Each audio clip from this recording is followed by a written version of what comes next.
video kali ini kita bertemu kembali dalam materi PPKN.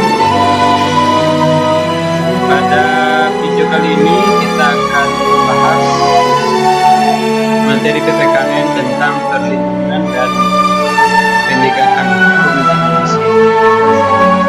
Materi ini adalah bab kedua PPKN kelas 12. Kita lanjutkan. Pada awal materi ini kita harus bahas konsep perlindungan dan penegakan hukum. Nah, menurut Amdi Hamzah, perlindungan hukum adalah upaya yang dilakukan secara sadar oleh setiap orang maupun lembaga pemerintah dan swasta untuk mengusahakan pengamanan, penguasaan, pemenuhan kesejahteraan hidup sesuai dengan hak-hak asasi. Nah, adapun unsur-unsur perlindungan hukum itu, yang pertama adanya perlindungan dari pemerintah, jaminan kepastian hukum berkaitan dengan hak-hak warga negara, terus sanksi hukuman bagi pihak yang. Nah, kalau di Indonesia, perlindungan hukum ini misalnya hak atas kekayaan intelektual atau hakki.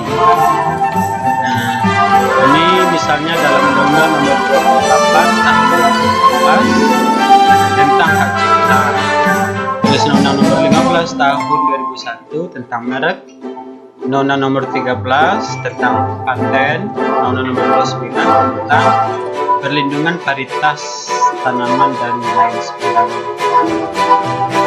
Nah, sementara kita lanjut penegakan hukum. Nah, hukum dapat efektif menjalankan fungsinya melindungi kepentingan manusia kalau hukum itu ditegakkan. Maka perlindungan hukum dapat terwujud apabila proses penegakan hukum dilaksanakan.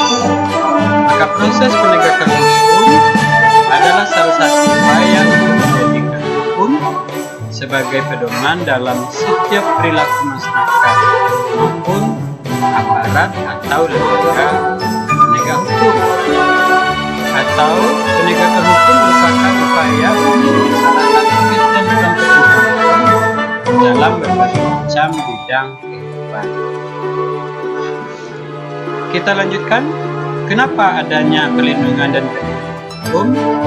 Maka penting, yang pertama, tegaknya supremasi hukum, yang bermakna hukum mempunyai kekuasaan mutlak dalam mengatur hak manusia dalam berbagai macam. Yang kedua, tegaknya keadilan.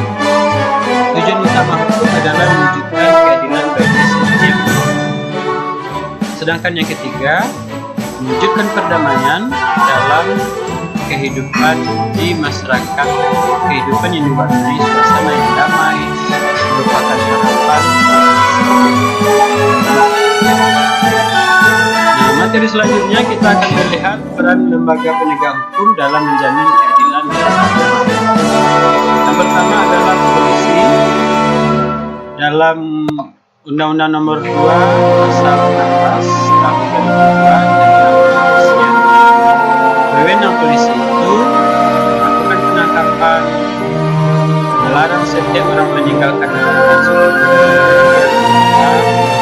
melawan, mengagalkan orang terjadi, menyuruh berhenti orang yang dicurigai, dan menanyakan serta memeriksa tanda. Kemudian berikutnya adalah kejaksaan. Apa peran kejaksaan itu? Yang pertama di bidang pidana, melakukan penuntutan, melaksanakan perintah hakim, melakukan pengawasan terhadap putusan pidana nasional, melakukan penyidikan terhadap tindak pidana tertentu, melengkapi berkas perkara, melakukan Nah, di bidang perdata dan tata usaha, kejaksaan ini dengan kuasa khusus dapat bertindak baik di dalam maupun di luar pengadilan untuk dan atas negara.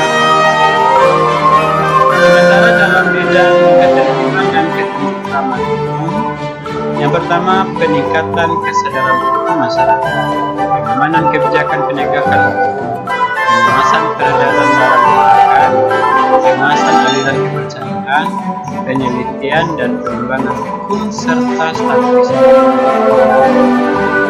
Berikutnya hakim. Menurut Undang-Undang Nomor 48 Tahun 2009, hakim berdasarkan jenis lembaga peradilan dapat diklasifikasikan: hakim Mahkamah Agung, hakim peradilan di bawah Mahkamah Agung, kemudian hakim pada Mahkamah Konstitusi. Sementara hakim ini adalah pejabat peradilan yang diberi wewenang oleh undang-undang untuk memeriksa, memutuskan perkara hukum berdasarkan asas bebas, jujur dan tidak memihak di sebuah sidang pengadilan berdasarkan. Selanjutnya advokat. Advokat ini adalah orang yang berprofesi memberi jasa hukum, baik di dalam maupun di luar pengadilan. Nah, kewajiban seorang advokat itu menjalankan tugas profesinya, dilarang membedakan perlakuan terhadap klien berdasarkan jenis kelamin, agama, politik, keturunan, ras, dan latar belakang.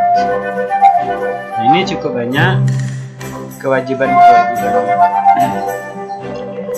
Selanjutnya adalah Komisi Pemberantasan Korupsi KPK. Adalah sebuah komisi yang dibentuk pada tahun 2003 berdasarkan Undang-Undang Nomor 30 Tahun 2002 tentang pemberantasan korupsi. Jadi tujuannya adalah mengatasi, menanggulangi, dan memberantas korupsi. Maka KPK mempunyai tujuan yang pertama, koordinasi dengan instansi yang berwenang melakukan pemberantasan tindak pidana korupsi. Yang kedua, supervisi terhadap instansi yang berwenang melakukan pemberantasan tindak pidana korupsi.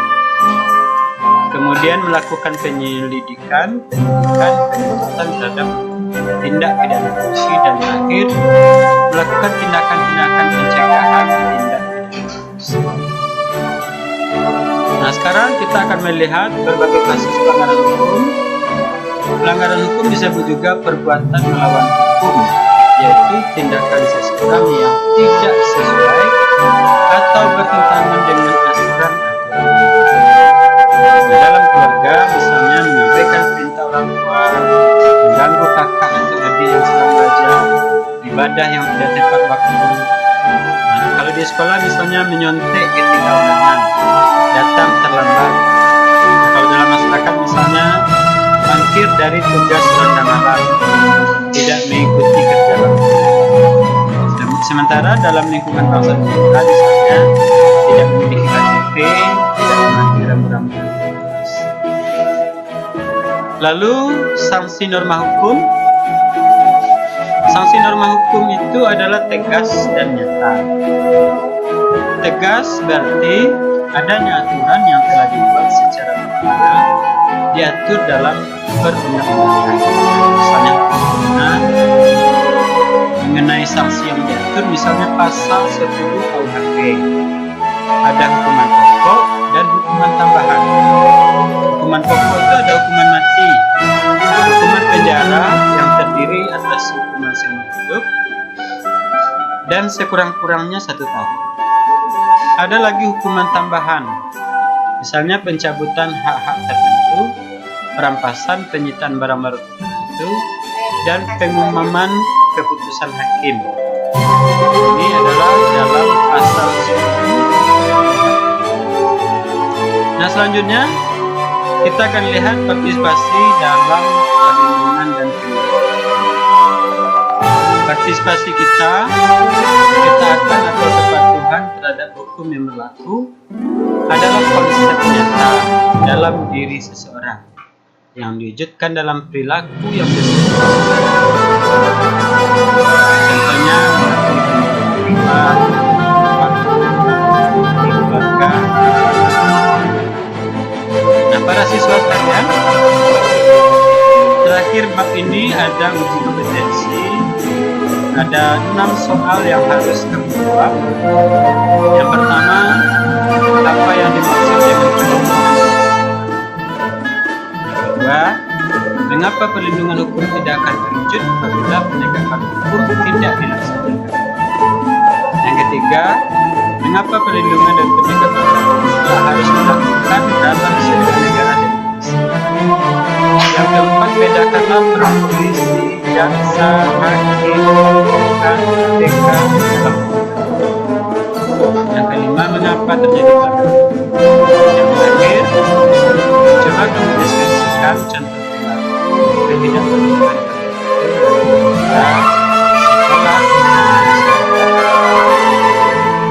Mungkin itu saja. Terima kasih. Wassalamualaikum warahmatullahi wabarakatuh.